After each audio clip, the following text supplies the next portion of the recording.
Perkenalkan, saya Fidela Sabina, mahasiswi program studi akuntansi semester 4 di STIS Sutatmaja Subang. Pada video kali ini, saya akan menyampaikan materi tentang ekuitas yang merupakan salah satu materi di mata kuliah akuntansi keuangan 2. Video ini bertujuan untuk memenuhi tugas akhir mata kuliah akuntansi keuangan 2 dengan dosen pengampu Ibu Trisandi Eka Putri, SE MSI. Langsung saja kita ke materi yang pertama, yaitu definisi dari ekuitas. Ekuitas adalah hak residual pemilik atas aset perusahaan setelah dikurangi kewajiban.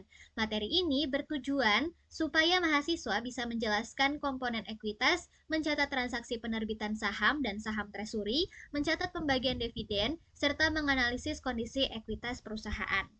Selanjutnya, untuk penerbitan saham lamsam atau gabungan, ini diketahui bahwa nilai par itu tidak sama dengan nilai wajar dan agio saham merupakan selisih harga jual di atas nilai par, sedangkan disagio saham adalah selisih harga jual di bawah nilai par. Nah, jika saham yang dijual, gabungan atau lamsam tersebut diketahui semua nilai wajarnya, misalnya saham biasa dan saham preferennya diketahui nilai wajarnya, maka menggunakan metode proporsional. Sedangkan jika salah satu nilai wajar dari kedua jenis saham tersebut tidak diketahui, misalnya saham preferen tidak diketahui nilai wajarnya, maka menggunakan metode penambahan. Selanjutnya, untuk pembayaran dividen kas yang sudah diumumkan di tahun sebelumnya akan menjadi kewajiban atau utang dividen di tahun berikutnya. Jadi saat dibayar tahun berikutnya, jurnalnya adalah utang dividen pada kas. Untuk tanggal pengumumannya, saat pengumumannya itu laba ditahan pada utang dividen, tanggal pencatatan no entry, tanggal pembayaran utang dividen pada kas. Jadi tidak mengurangi laba ditahan lagi karena sudah dipotong saat pengumuman. Selanjutnya, ada saham treasury. Saham treasury adalah saham yang dibeli kembali tapi tidak ditarik dari peredaran disebut saham treasury. Nah, saham treasury ini bukan aset, malah jadi pengurang ekuitas, dicatat sebesar harga perolehan. Nah, saham treasury ini tidak punya hak pemegang saham dan tidak mengubah jumlah saham diterbitkan, hanya mengurangi jumlah saham beredar. Saat diterbitkan kembali atau dijual, selisih antara nilai yang diterima dengan harga pokok treasury itu tidak diakui sebagai laba atau rugi atau agio atau disagio, tapi langsung masuk ke ekuitas tambahan modal disetor. Selanjutnya, untuk penerbitan saham baru, itu transaksi ini menambah jumlah lembar saham diterbitkan, karena memang merupakan saham baru berbeda dengan penerbitan kembali saham treasury. Langsung saja kita masuk ke contoh soal. Soal yang pertama itu ada PT Hindia menerbitkan 4.000 lembar saham biasa dengan nilai nominal Rp500 dan nilai wajar Rp600 serta 2.000 lembar saham preferen dengan nilai nominal Rp300 dan nilai wajar Rp400 yang dijual lamsam seharga 3 juta. Soal yang pertama adalah buat jurnal untuk transaksi penerbitan saham di atas. Nah, karena keduanya memiliki diketahui nilai wajarnya, maka menggunakan metode proporsional. Untuk cara pengerjaannya adalah sebagai berikut. Ini diketahui saham biasa yaitu 4.000 lembar yang ada di soal. Ini nilai wajar Rp600. Totalnya adalah pengkalian dari 4.000 dikali sama 600 hasilnya 2.400.000. Kemudian untuk saham preferennya 2.000 lembar dikali nilai wajarnya Rp400. Totalnya 2.000 dikali 400 hasilnya 800.000. Sehingga persen total jumlah ini adalah, ini dijumlahin dulu 2.400.000 ditambah 800.000 hasilnya 3.200.000. Persen total atau jumlahnya adalah untuk saham biasa 75%. Ini dari 2.400.000 dibagi dengan 3.200.000 dikali 100. Jadi 75%. Untuk saham preferennya 25%, yaitu dari 800.000 dibagi 3.200.000 dikali 100 hasilnya 25%. Nah, 75% ditambah 25% hasilnya 100%. Untuk alokasi saham biasa dan preferen, harga penerbitannya yaitu yang seharga lamsam 3 juta, alokasi persennya yang saham biasa tadi 75%, preferen itu 25%. Nah, ini tinggal dikaliin aja, 3 juta dikali 75%, hasilnya 2.250.000. Preferen 3 juta dikali 25%, hasilnya 750.000. Nah, untuk jurnalnya, itu ada kas seharga lamsam yaitu 3 juta, saham preferennya dari 2.000 lembar, dikali sama nilai nominal yang ada di soal yaitu 300 atau nilai par Rp300 jadi 600.000. Kemudian agio atas saham preferennya yaitu Tadi yang dialokasi preferen kan 750.000, dikurangi sama ini 600.000, hasilnya 150.000. Kemudian saham biasa 4.000 lembar dikali sama nilai parnya Rp500, hasilnya 2 juta. Kemudian agio atas saham biasa, yaitu alokasi yang saham biasa 2.250.000 ini dikurangi dengan 2 juta, yakni hasilnya 250.000.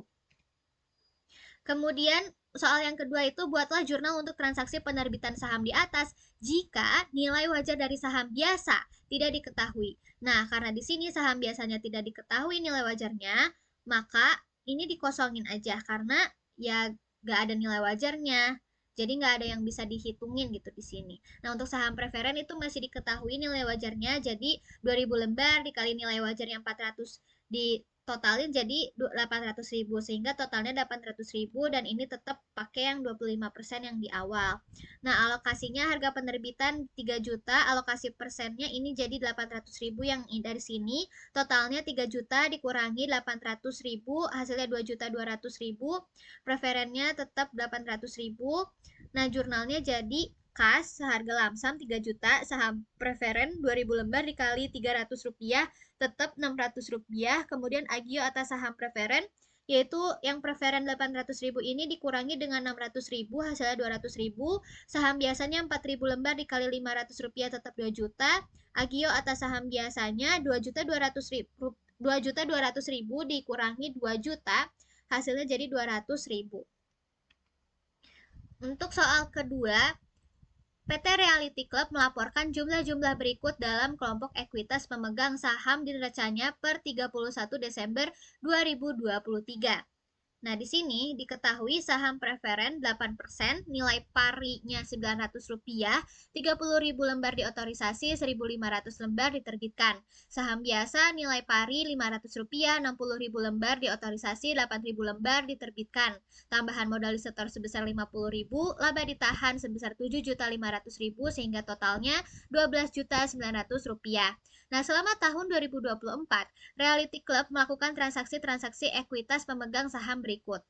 Yang pertama, transaksi pertama membayar dividen tahunan sebesar Rp500 per saham untuk tahun 2023 atas saham biasa dan dividen Rp800 per saham atas saham preferen.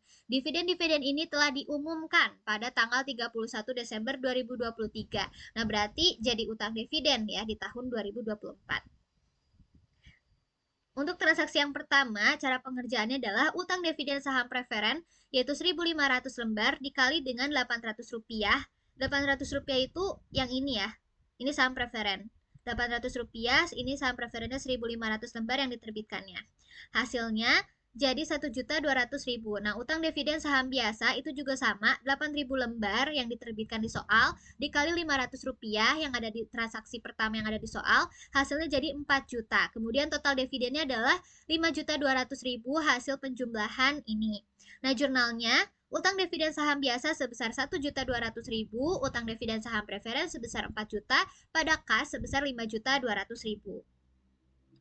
Transaksi kedua, membeli 1.500 lembar saham biasa miliknya yang beredar dengan harga Rp750 per saham. Realty Club menggunakan metode biaya. Berarti ini ada saham treasury. Saham treasury 1.500 lembar dikali Rp750, hasilnya Rp1.125.000. Jurnalnya adalah saham treasury pada kas sebesar Rp1.125.000. Transaksi yang ketiga, menerbitkan kembali 500 saham treasury untuk memperoleh tanah yang dinilai seharga 600.000. Nah, berarti dijual lagi tuh saham treasury-nya.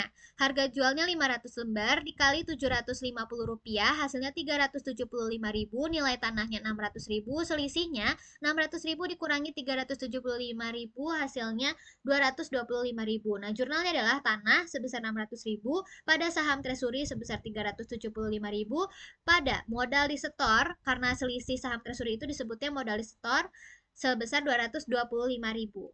Transaksi yang keempat, menerbitkan 500 lembar saham preferen dengan harga Rp1.000 per saham.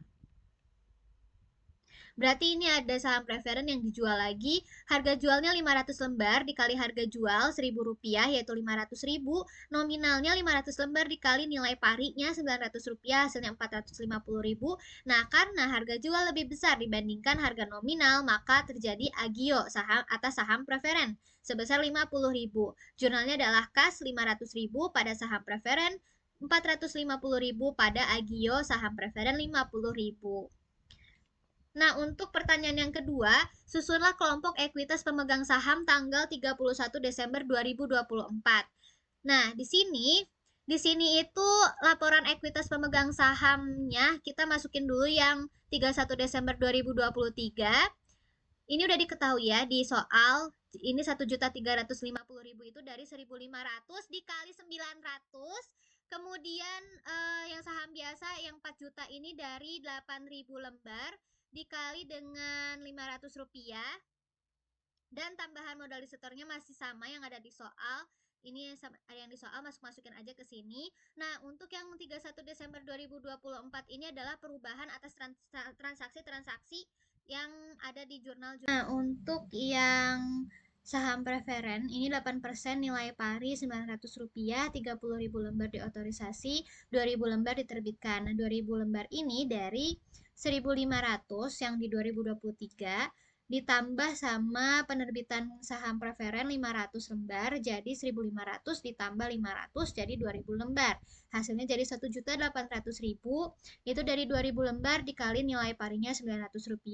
Kemudian agio atas saham preferennya karena di 2023 tidak diketahui agio atas saham preferennya, maka kita masuk di transaksi ini cuma ada satu agio saham preferennya yaitu sebesar 50.000.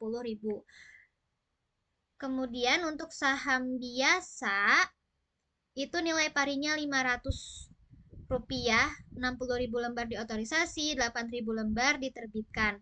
Ini tetap sama karena tidak ada kegiatan transaksi di tahun 2024-nya sehingga masih menggunakan yang 2023 yaitu 4 juta.